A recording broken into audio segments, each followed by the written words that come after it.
El periódico Hoy del 17 de septiembre reseña que el Instituto Nacional de Ciencias Forenses, INACIF, confirmó lo que habíamos sospechado, que la prueba de los restos hallados en la comunidad Los García, en Pedro Brán, pertenecen a la niña Carla Maciel Cabrera, de 9 años, desaparecida el 25 de junio del 2015.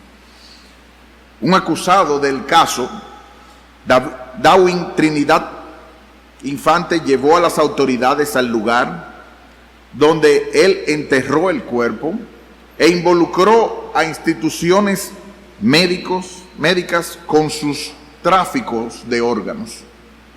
Ante hechos similares, decimos cómo gente inocente sufre de manos de personas sin escrúpulos. Y así como el hermano Misael reseñaba, nosotros vemos tantas cosas en la vida diaria que podríamos pensar que todo está mangas por hombro y nadie está en control. Aunque no en la misma medida, cristianos sufrimos en el mundo entero. Reciben y experimentan atropellamientos, vejaciones. Quizás algunos de ustedes, quizás tú, quizás yo, mientras los culpables se pasean como si nada ocurriese. El pasaje de hoy del libro de los Salmos nos presenta la aparente contradicción entre la moralidad humana y el éxito en la vida. ¿Por qué sufren los justos mientras los otros aparentan que no les está pasando nada? El libro de los Salmos son poemas acompañados de un instrumento de cuerdas, así es lo que significa salmos, que muestran la emoción unida a la doctrina del pueblo hebreo y por ende a cualquier cristiano en el mundo entero. Están divididos en 5 secciones o libros grandes, y el libro 3, que aparece en el Salmo 73 arriba, contiene 10 salmos de Asaf, un levita que era el director de coro de uno de los coros del templo, como dice Primera de Crónicas 15:19. Y es sobre este salmo que dice MacArthur: este salmo ilustra los resultados de permitir que la fe de uno en Dios quede sepultada bajo la autocompasión. El salmista se deprimía al contemplar la aparente prosperidad de los impíos, a la vez que veía las dificultades de vivir una vida de rectitud. Termina la cita. Y a la luz de estas primeras informaciones que hemos dado, yo te pregunto, ¿cómo está tu relación con Dios últimamente? ¿Cómo está tu observación acerca de la vida y de lo que está ocurriendo? Todos somos intérpretes de los hechos que ocurren en la vida, y depende con los lentes que nosotros estemos viendo cómo interpretamos esos mismos hechos. Y yo te pregunto nuevamente, ¿estás con gozo en medio de las pruebas? ¿O estás aplastado con los problemas, inmerso en un mar de tempestades que no tienen fin? Por amor a Cristo, no te quedes así. No te quedes en esa condición. Levanta tu cabeza. Tu redención o liberación está cerca. Solo fija tus ojos en Cristo y mira todo a la luz de la eternidad. Así que a la luz de este pasaje nosotros vamos a tener 4 principios útiles en nuestra vida de parte de Dios. El primero es que todos los seres humanos, y en especial los verdaderos cristianos, experimentaremos tropiezos en nuestras vidas.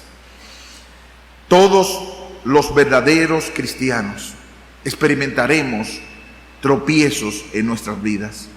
El salmista, después de definir en el versículo 1 cómo era Dios bueno para con Israel y con los limpios de su corazón, él quiere hacernos ver cuál fue la experiencia que él experimentó. Y dice el versículo 2: en cuanto a mí, en mi caso particular, casi se deslizaron mis pies, por poco resbalaron mis pasos, pues tuve envidia de los arrogantes, viendo la prosperidad de los impíos.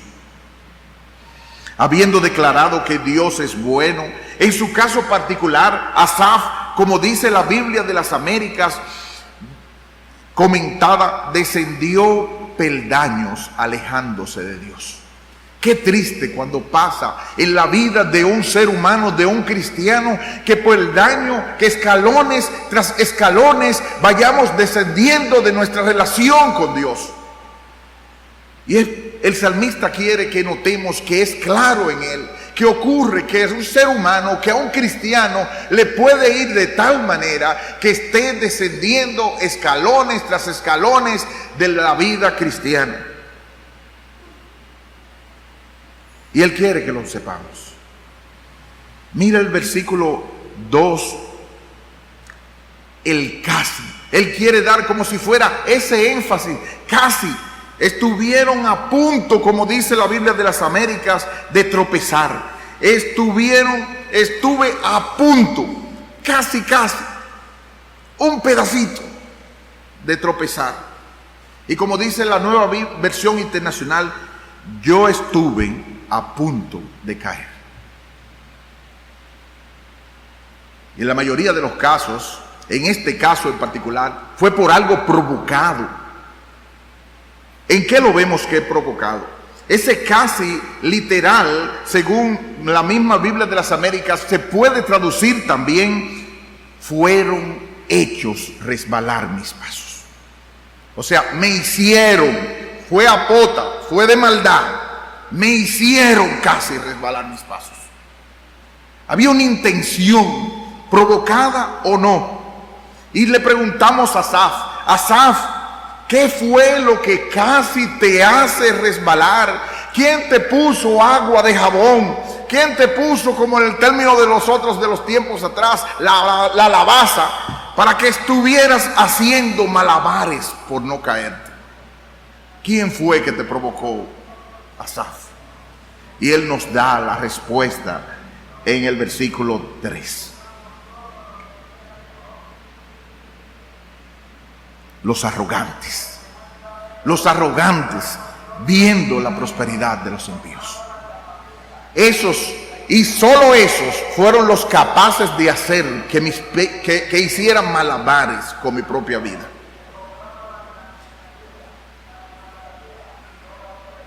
Y si se fijan, en la versión de las Américas dice tropiezos resbaladizos, que otros consciente e inconscientemente nos hacen resbalar. Personas que nos meten el pie sin querer o queriendo. Personas que nos echan jabón en un camino resbaloso. Qué triste es ver en personas una actitud de tal desfallatez que nos lleva a casi tropezar. ¿Lo has experimentado tú acaso? Porque dice en Mateo 18:7 el Señor: ay del mundo por los tropiezos, porque es necesario que vengan tropiezos. Pero ay del hombre, ay de las personas por quien viene el tropiezo. Y en Lucas 17:1 y 2 nos dice que mejor le fuera a esa persona coger una piedra de molino, colgársela al cuello y echarse al mar. Tropiezos, lavazas, agua enjabonada que nos tiran y resbalamos. Debiera ser solamente del mundo para afuera, pero algunas veces ocurre en la iglesia. Ya cuando íbamos camino hacia el deber, o ya cuando íbamos para el trabajo, o ya cuando estábamos en la familia, tropiezos en el camino del salmista. La prosperidad de los impíos en el caso de él. ¿Te ha ocurrido así? Es tal que él quiere hacernos ver que tuvo que hacer malabares para no caerse. Y ese es el primer punto. El segundo punto, que viene muy a la mano, que mucho del ingrediente de dudas y problemas está en nuestra reacción pecaminosa. Porque le añadimos a ese el problema de nuestra reacción pecaminosa. No importa si el otro hubiese hecho con intención o no de hacernos resbalar. El mayor problema es nuestra reacción pecaminosa que nos lleva a dudas y problemas de nuestra relación con Dios. Reacción pecaminosa ante la provocación de nuestra esposa o nuestro esposo. Reacción pecaminosa ante la forma como el jefe o la persona o aquel me trató. Somos pecadores, como dice alguien, y reaccionamos pecaminosamente ante formas pecaminosas con que nos tratan. En otras palabras, actuamos para malo, malo y medio. Esa no debería ser la actitud de un cristiano. Esa no debiera ser la actitud de una persona salvada por la sangre de Cristo. Pero ¿sabe qué? Ocurre. En cuanto a mí, casi se deslizaron de mis pasos. Y en este caso, versículo 3, mucho de su duda y su problema comenzó en el verso 3. Le preguntamos a Asaf, ¿qué fue? ¿Qué fue lo que te hizo caer? Tuve envidia. ¿Y qué te llevó a eso? ¿Cuál fue el instrumento? Viendo, viendo, viendo y viendo.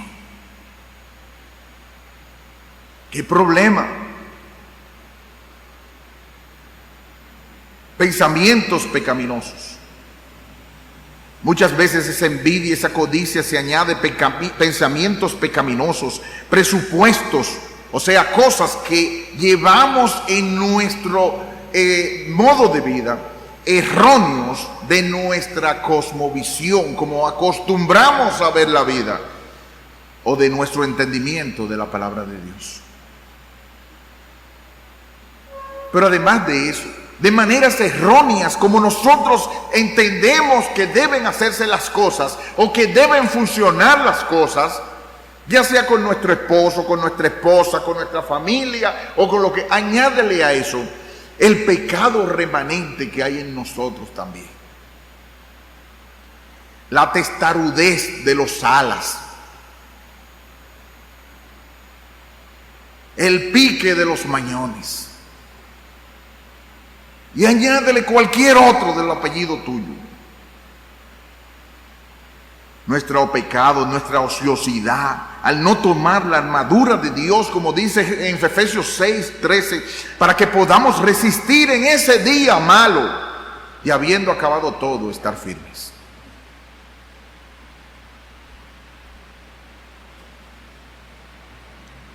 Porque te aseguro, hermano, el día malo acabará. El Dios de esperanza asegura eso. Pero es nuestra falta de esperanza. Paul Tripp menciona uno de los supuestos que tenía el salmista.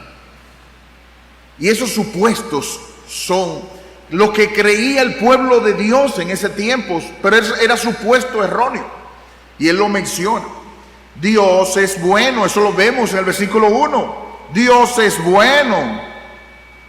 Premia a los limpios de corazón y castiga a los malos. Eso es claro que sí, es así. Pero lo que estaba viendo el salmista era que los malos no estaban siendo castigados y que los limpios de corazón no estaban recibiendo los premios. Entonces, de esa conclusión errónea,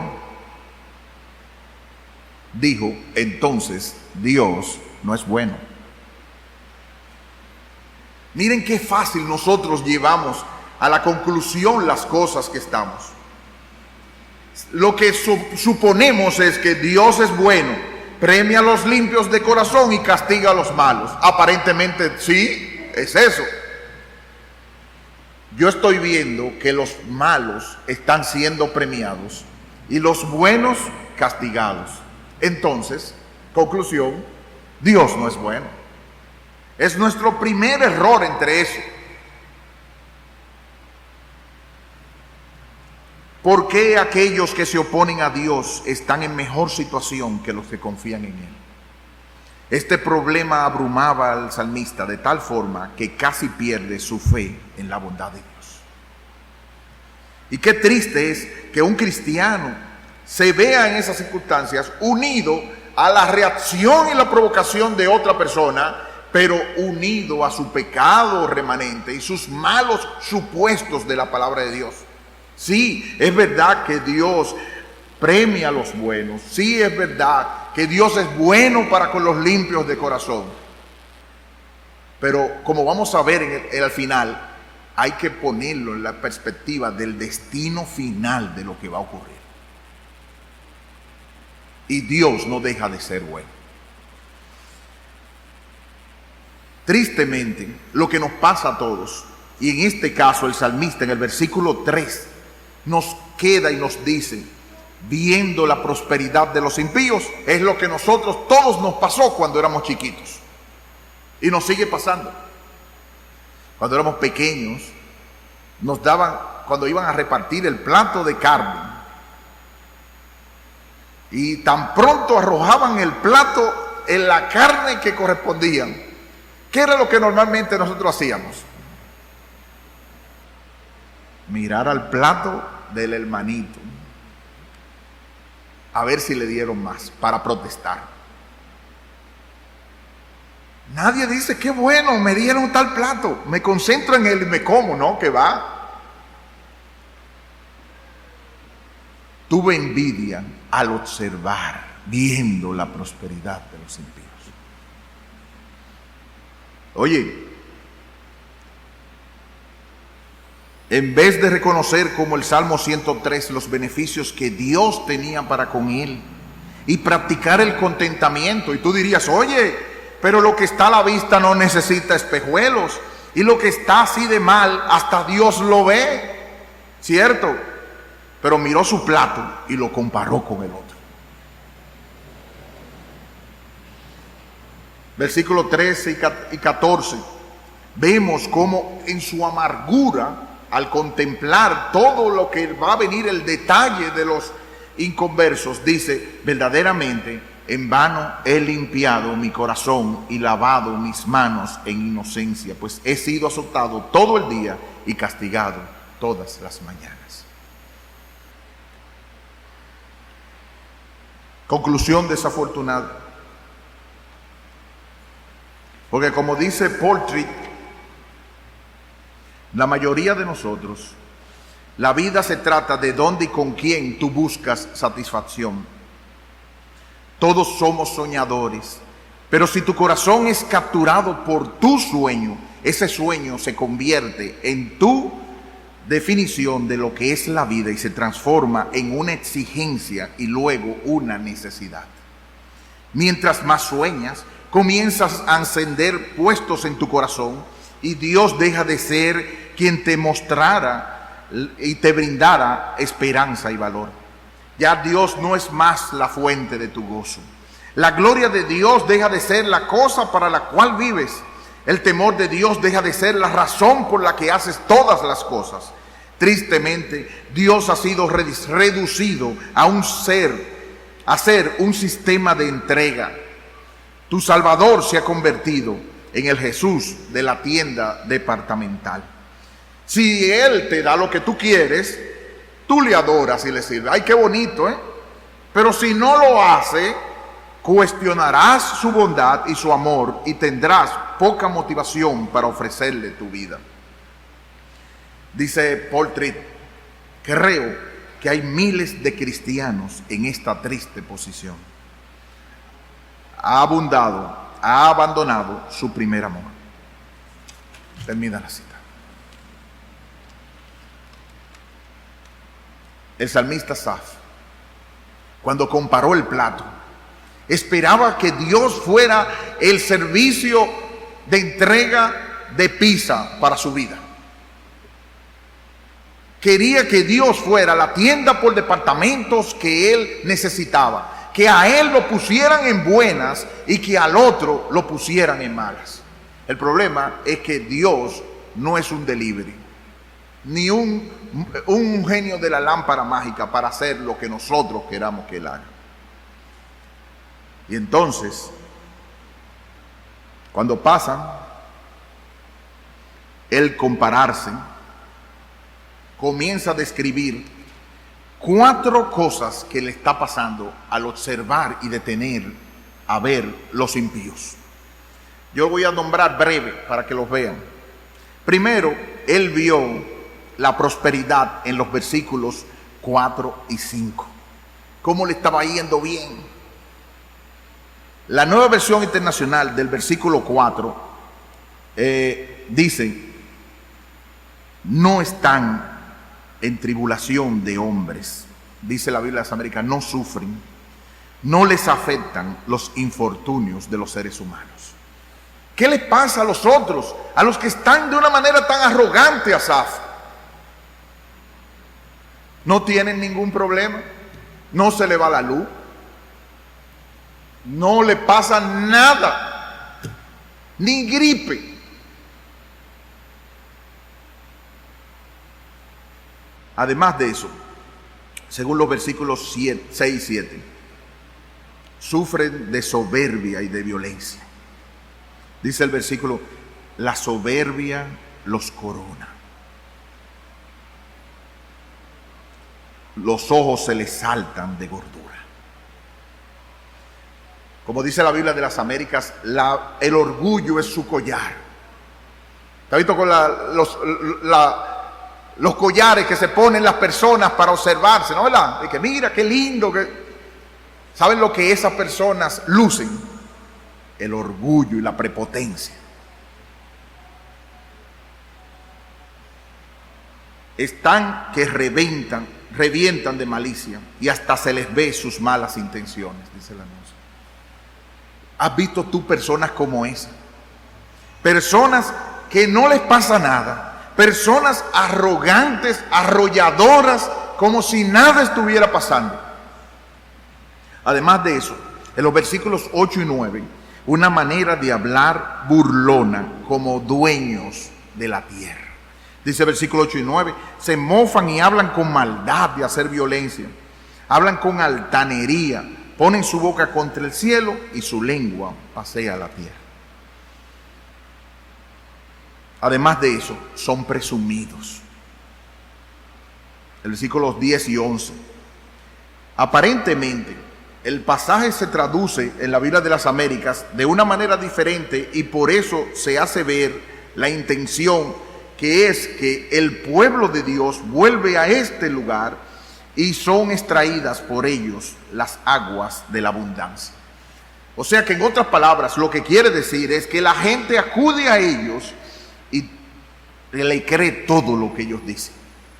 Hay gente que son el alma de la fiesta. Hay gente que están llenos de chelcha y todo el mundo donde ellos. Y son unos prepotentes. Y son unos orgullosos.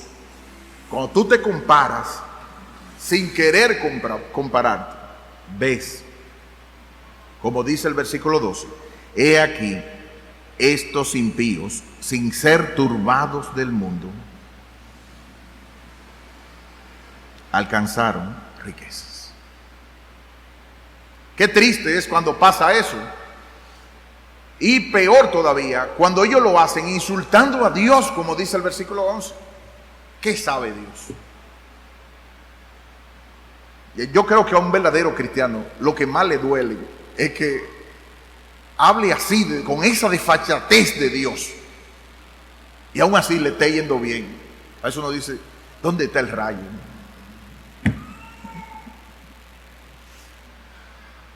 Entonces, es doloroso cuando uno escucha a los enemigos de Dios hablar así. Pero lo más doloroso es cuando uno se encuentra en una situación de miseria y de dolor y mira en su propio plato y lo compara con ellos. ¿Te ha pasado algo así a ti? Triste es cuando aquella mujer, posiblemente que estuvo contigo o que sigue contigo, habla de esa manera, actúa de esa manera y le va bien. Y peor a ti, que tú tratas de hacer las cosas como deben hacerse, las cosas como Dios manda, y te va mal. Añádele a eso tu propio pecado, tu propio rencor, tu propia vergüenza. Porque tú no eres un santo tampoco. Pero el salmista se llenó de autocompasión.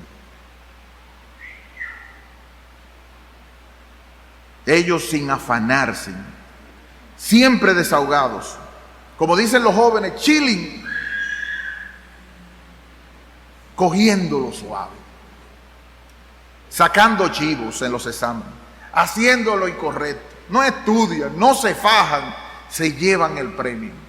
Y a mí no me sacan el guante, la casa, la luz, la pensión, el carro, la salud de cualquiera, el chiquito, el mayor, la clínica, la vista, azotado todo el día, como dice la Biblia de las Américas. Y literalmente dice, mi castigo cada mañana. Mi castigo cada mañana. Es como sentarse, todos nosotros tuvimos esa experiencia, aún sin deseos de levantarse. Porque saben que cuando chiquito lo van a levantar para darle una pela. Su azote, eso es lo que le espera, que no se lo despinta nadie. Y algunos nos acostamos más temprano para ver que no nos dieran la pela, y nos levantaron y nos dieron la pela. Es como no acaba un castigo, un azote, una parte del día, cuando otra, como ola, y te levantas positivo. Emprendedor, nada me va a pasar, hoy será un gran día, excelente, y ¡guau! Eso no es nada, vamos para allá, y ¡guau! Todas tus olas y tus ondas vienen sobre mí. Y dice, azotes tras azotes, castigo tras castigo, y he de pagar lo que no robé. La insulina se acaba, los chelitos no rinden. A 2 o 3 pasos, ese impío, cual Goliat, burlándose del mundo y del pueblo de Dios. ¿De qué me sirve testificar, repartir tratados, hablar de Cristo, orar, hacer devocional, ir a la iglesia, si al fin no me sirve de nada? Pero es que hemos acostumbrado a pensar de Dios como el monstruo, el genio de la lámpara mágica que tiene que resolver nuestros problemas mágicamente. En tercer punto, principio, muchos de nuestros desaciertos se aclaran al aprovechar y buscar diligentemente los medios de gracia. Repito, muchos de nuestros desaciertos se aclaran al aprovechar y buscar diligentemente los medios de gracia. ¿Cuál fue la solución del salmista? Versículo 17. Hasta que entrando en el santuario de Dios, comprendí el fin de ellos. Ciertamente los has puesto en deslizaderos, en asolamientos los harás caer. Como han sido asolados de repente, perecieron, se consumieron de terrores. Como sueño del que despierta, así, Señor, cuando despertares, menospreciarás su apariencia. Dice la Biblia de las Américas, comentando, los peldaños que escaló, a partir del versículo 17 se ve de regreso al Señor. El salmista, que hacemos notar que su problema continuó posiblemente por días, quién sabe por meses. ¿Y cuál es la palabra clave en el versículo 17? Hasta que. Ahí fue cuando comencé, alguien me dio respiración artificial. Fue ahí el primer momento cuando ya ese hasta es como el punto culminante de luz que necesita para salir de la depresión, de la amargura, de la envidia. Dice MacArthur, este es el punto de inflexión del salmo. De aquí para arriba. ¿Y dónde lo consiguió? Cuando entró en los santuarios del Señor, dice la Biblia de las Américas. En el santuario de Dios, dice la Biblia, la Nueva Versión Internacional. Nuestro Dios es tan bueno que ha diseñado medios de gracia para ablandar nuestro corazón, hacernos volver del error y darnos luz al abrir nuestros ojos para ver las maravillas de su ley. Por eso la Biblia nos alejará del pecado, o el pecado nos alejará de la Biblia. Clamar a Él insistentemente para hallar gracia para el oportuno socorro y acudir a su santuario con los pocos medios que Él ha dispuesto, buscando a consejos de hombres fieles, no opinadores, que nos hacen por su espíritu retornar al redil. MacArthur dice: mientras el salmista adoraba a Dios en su centro de culto, comenzó a comprender la perspectiva divina acerca de la suerte de los malos. ¿No ves? Y aquí te llamo, que Cristo te está hablando ahora, cómo te llama y cómo te atrae con cuerdas de amor, para que veas como Él ve las cosas, que es la correcta, la única perspectiva real. ¿Y cuál es ese punto? El último punto: tenemos que ver todo a la luz de la eternidad y el destino de los impíos. Tenemos que ver todo a la luz de la eternidad y el destino de los impíos. Como se cantó, el mundo es de Dios. Él está en control. No es que sea desentendido, no es que sea olvidado, no es que aquella persona, el primo, el tío, la esposa, la exesposa, el esposo, lo que tú quieras, está prevaleciendo. No, Dios está en control. Contempla la vida desde la perspectiva de que estás bajo el control de un Dios soberano, santo y justo y bueno, que conoce cada detalle de tu vida y de los impíos. Y como dice el versículo 24, me has guiado según tu consejo, y después me recibirás en gloria. Como dice los versículos 25 y 26, ¿a quién tengo yo en los cielos sino a ti? Y fuera de ti, nada deseo en la tierra. Mi carne y mi corazón desfallecen, mas la roca de mi corazón y mi porción es Dios para siempre. Ese es el que dará el castigo final a los impíos. Según el versículo 18 en la versión internacional, Dios en verdad, ese es el asunto. Pero no es el primer problema para ti. El primer problema eres tú. Pero no te preocupes, ellos tienen su castigo, ellos tienen su solución. Dice en la Nueva Versión Internacional, versículo 18, Dios los ha puesto en terreno resbaladizo. Quienes están en terreno resbaladizo son ellos. Quienes están destinados a su propia destrucción, así de fácil, en un momento, son ellos. ¿Cuándo? No lo sé. Pero no es tu asunto. No es tu asunto. Mía es la venganza, yo daré el pago, dice el Señor. Serán destruidos. Yo quiero que hay 3 citas que están en Isaías, que tú las lleves en tu corazón, del destino de los malos. Pero ese no debe ser tu alimento, de lo que tienes que preocuparte de ti mismo. En Isaías capítulo 26, versículos 11 y 12 dice: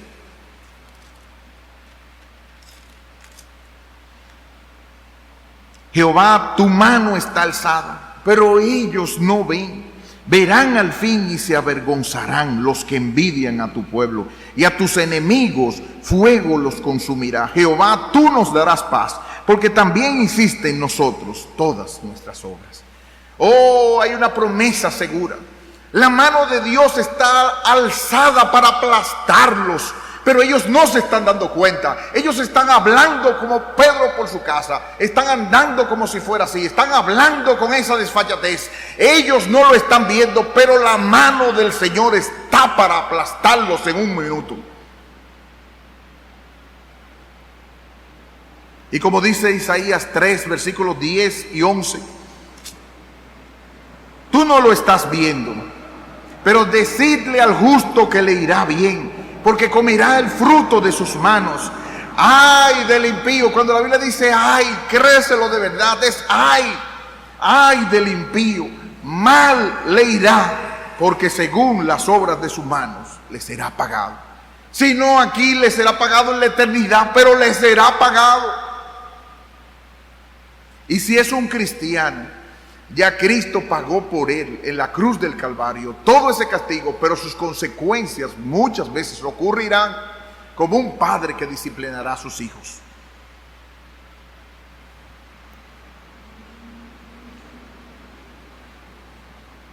El último pasaje es Isaías 57, 20 y 21. 57, 20 y 21. Tú piensas que ellos están bien porque los ves con la carita como si nada estuviera pasando. Pero dice el versículo 20, los impíos son como el mar en tempestad, que no puede estarse quieto y sus aguas arrojan cieno y lodo. No hay paz, dijo mi Dios, para los impíos. Ellos podrán estar lo más quitaditos de bulla, pero son como el mar, no hay paz dentro de ellos. Como dice el Nuevo Testamento, se las pasarán la vida engañando y siendo engañados, porque esa es su vida. Pero ellos no son el problema. Yo quiero que tú mires la perspectiva. Hay un destino para ellos, y ellos están como el que se tiró de un rascacielos y por la mitad dice que hasta ahora todo va bien. Claro que va bien, no hay problema. Será un momento y de repente cuando se tragarán todo lo que habían dicho en contra de Dios. Como un instante, como quien despierta de un sueño. Y MacArthur dice, los malos son como una pesadilla que uno olvida cuando se despierta. Su bienestar es fugaz. Pero el problema no son los tropiezos que ellos quieren poner. El problema eres tú y la manera como reacciones delante de Dios. Así que de manera de aplicación yo voy a decir 3 cosas breves. Reflexiona en Dios y sus beneficios para contigo. Tú sí estás recibiendo beneficios. Lo que pasa es que estás viendo el plato ajeno. Tú sí estás recibiendo beneficios cada día. Estás siendo guiado por la mano de Dios. Tienes personas que te aman y te quieren. Tienes salud relativamente. Y Dios te está llevando poco a poco a pagar los gastos mínimos que sean necesarios. Y Él no te va a dejar. Como dice el mismo pasaje, me has guiado según tu consejo. Tú estás siendo guiado por el buen pastor a aguas necesarias. Hay una parte hermosa que me gusta de ese salmo. Creo que eso amerita un mensaje, pero demuestra realmente el versículo 23. Mira el versículo 23. Que te quede eso. Con todo, yo siempre estuve contigo. Qué belleza. Medio cabeza caliente, medio con problemas, casi resbalando, pero con todo, yo siempre estuve contigo. Y eso quiere decir mucho. Es la diferencia entre uno vivo y uno muerto. Siempre has estado con Él, siempre te ha guardado, seguramente te recibirá sano y salvo. No tienes a nadie más sin Él. Él es tu roca, tu defensa y tu porción, tu alimento, lo único suficientemente que necesitas. Cristo y yo, mayoría aplastante. Alma mía, no busques nada más. Para ti basta Dios y solo Dios. Por último, reflexiona en el Salmo Romanos 8, 31 al 39. ¿Qué fue lo que te apartará del amor de Cristo? Él te amó, te resucitó. Cuando lleguemos al cielo veremos a aquel que intercedió por nosotros, el que está a la diestra de Dios. Veremos sus llagas que sufrió por nosotros, su costado herido por nuestras transgresiones y pecados. Y nuestras dudas y problemas rogadas delante de Él. Y Él te dirá, está bien. Soldado de Cristo, sigue adelante. No te desanimes. Hay una corona esperante para ti. Levanta las manos caídas, las rodillas paralizadas, que lo cojo no se salga del camino, antes sea sanado. Sigue la paz y la santidad, sin la cual nadie verá al Señor. No te toca a ti saber el destino de los impíos. De ellos Dios va a dar cuenta. Conténtate con saber que Él te está guiando y que nada te podrá separar del amor de Él. Y si tú no has ido a Cristo buscando el perdón de tus pecados, todo lo que le ocurrirá a los impíos te ocurrirá a ti. No seas iluso como esa persona que se tiró del rascacielos y dice que hasta ahora todo le va bien. No pasa nada. Claro que va a pasar. En un momento te reventarás. Pero no tiene que ser así. El Señor Jesucristo, la segunda persona de la Trinidad, vino a este mundo, vivió una vida perfecta, murió en la cruz, el justo por los injustos, para llevarnos a Dios, y hoy ofrece al resucitar salvación a todo aquel que cree y se arrepiente. Hoy te llama a llevar su yugo, a deponer tu rebeldía. No rechaces la invitación del Rey de Reyes para que no seas contada tu parte con los transgresores. Corre, acepta a Cristo. Hoy, si tú oyes hoy la voz, no endurezcas tu corazón. Clama a Él y luego habla con alguien de esta iglesia que tú quieres aceptar a Cristo. Dios es bueno. Dios es inmensamente bueno. Él dará el resultado a su tiempo, pero lo que tienes que hacer es confiar, apoyarte en Él y hacer lo que te corresponde en arrepentimiento y fe. Que el Señor te bendiga y te ayude. Oh Padre, tú nos has examinado y conocido, has entendido desde lejos nuestros pensamientos. No está la palabra en la boca y tú la sabes toda. Oh Padre, que tu Espíritu resucite muertos esta mañana. Que tu Espíritu vivifique cuerpos mortales, necesitados de ti, necesitados de tu gracia. Que levanten las manos caídas, las rodillas paralizadas, que hagan sendas derechas para los pies, para que lo cojo no se salga del camino, antes sea sanado. Ayúdanos. ¿A quién tenemos en los cielos sino a ti? Y fuera de ti, nada deseamos en la tierra. Nuestra carne, nuestro corazón desfallece, pero nuestra porción eres tú, oh Dios, por siempre. Ayúdanos, Señor. Nos apoyamos en ti y echamos toda nuestra ansiedad sobre ti, porque tú tienes cuidado de nosotros.